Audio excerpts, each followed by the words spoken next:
Só mais ou menos repetindo, talvez desenvolvendo um pouquinho mais, aquilo que eu falei há pouco, portanto, nesse domingo, 15 horas, em hora de Brasília, na Globo News, a propósito da tomada de posse de Javier Milei como presidente da Argentina. A primeira constatação é que, desde há uns tempos para cá, que nas Américas, no conjunto das Américas, Norte, Centro e Sul, há sempre um governo dirigido pela extrema-direita ou direita populista, há muita dificuldade em definir isso, ou dirige mesmo ou tem uma grande influência dentro desse governo. Quer dizer, tivemos os Estados Unidos, tivemos o Brasil, agora a Argentina, antes disso já tinha tido o Chile, e há também oposições, umas já tiveram no governo, outras ainda não, oposições com a mesma característica ideológica, que podem ser classificadas então, sim, essas forças podem ser classificadas como populista de direita ou extrema-direita. E temos o caso no Chile, uma oposição nesse sentido, uma força oposicionista grande também com esse perfil no Peru, no Paraguai e naturalmente no Brasil também. Ora, o que a gente constata é que as próprias áreas de apoio a Milei e ele mesmo não se conseguem definir em termos de qual é o nome, afinal, que tem o projeto dele. Ele às vezes é anarcocapitalista, ultraliberal, libertário, e certos apoiantes dele estão dizendo agora que são de centro-direita. Bom, estes disfarces são muito comuns nos conglomerados populistas, sejam de direita, sejam de esquerda. Agora, o que é fato é que a determinação de que tipo de força se trata, qual é o seu conteúdo no sentido de médio e longo prazo, é fundamental para ver se há alguma ligação à história ou se há um rompimento com a história. Javier Milei procurou dizer que era um rompimento, sem usar a palavra, com os últimos 100 anos da história da Argentina. Aliás, fez mal às contas, porque ele queria dizer entre o período que a Argentina era um país rico, um país desenvolvido, e depois quando se subdesenvolveu.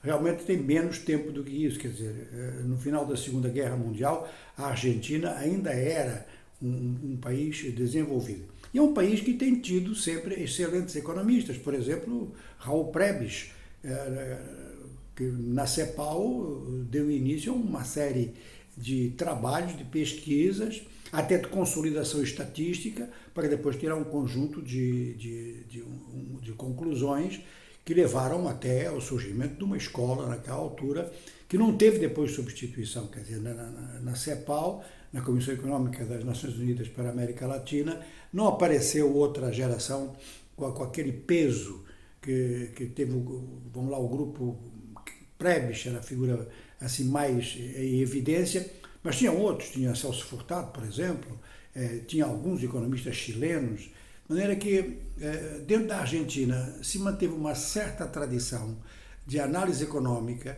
de avaliação econômica, mas isso parece não ter repercutido nada nos governos, porque realmente a partir de um certo momento os governos começaram então a ter uma gestão econômica que parecia uma tentativa de fazer o contrário, quer dizer, era adaptar a conjuntura aos desígnios ideológicos dos vários grupos que estavam no poder. O período de regime militar foi catastrófico para a Argentina, criou antagonismo na sociedade argentina, como também no Chile, e atrasou bastante aspectos do desenvolvimento em virtude dos conflitos que provocava dentro. Ora, a pergunta agora que se faz em relação a Milei bom, no seu discurso ele fala num período que é ao mesmo tempo que é de austeridade, é também de inflação e pode-se considerar como aquela expressão clássica que já representava uma situação concreta nos anos 70 do século passado, que era a estagflação. Ora, num país que está com 43% de pessoas abaixo da linha da pobreza, num país que está altamente endividado, com uma inflação a 3 dígitos, com taxas de câmbio que tem diferenças entre a taxa oficial e a melhor das taxas de câmbio paralelas, cerca de 300% de diferença, é claro que propor isso para 2 anos não só não é uma boa notícia, como é um alarme, porque em geral os políticos vão pelos mínimos. Pode ser mais do que isso, pode ser pelo menos 2 anos nessa situação.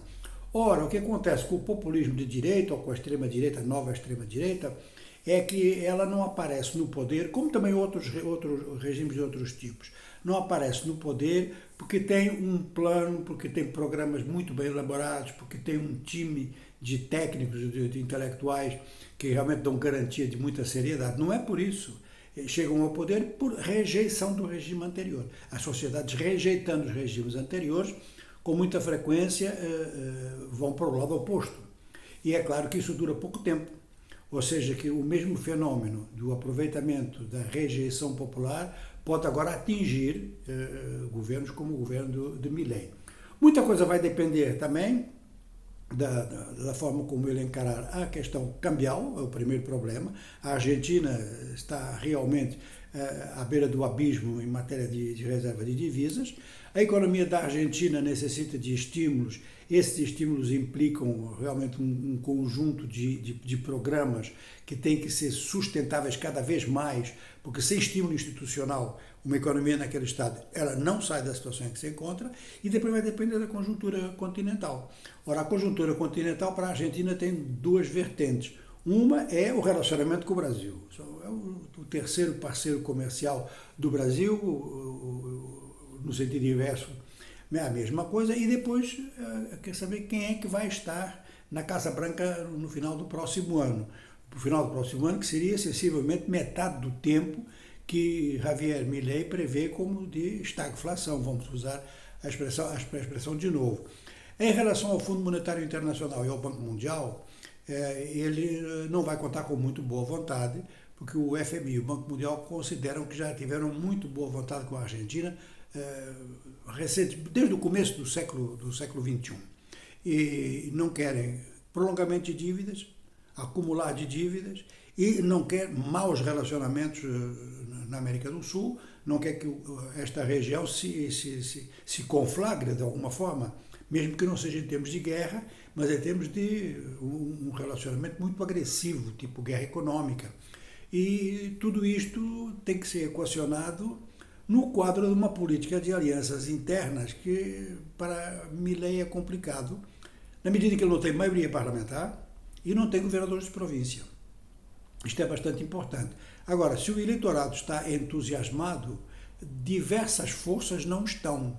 O eleitorado dele, diversas forças não estão. Por exemplo, a austeridade, ele pode contar com uma forte oposição dos movimentos sociais que são muito importantes na Argentina. E pode também contar com um olhar desconfiado, sempre no sentido de obter prestação de contas por parte do empresariado.